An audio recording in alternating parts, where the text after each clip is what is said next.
भुसावळातील सर्व लोकांना मी जाहीर आवाहन करतो की येणारी जी संक्रांत आहे ती आपल्या घरातील लोकांसोबत साजरी करा। जो पारंपरिकनुसार आपण काही लोक जे पतंग उडवतात तर तो पतंग साध्या दोऱ्याने उडवायचा प्रयत्न करा।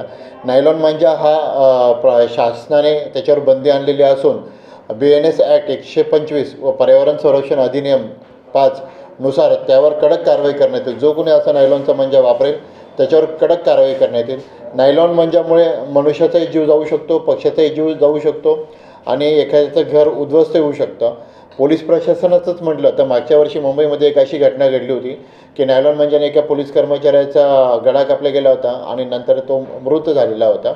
तरी मी लोकांना जाहीर आवाहन करतो की कोणीही नायलॉन मांजाचा वापर करू नये आणि पर्यावरणपूरक आपला संक्रांती साजरी करावी।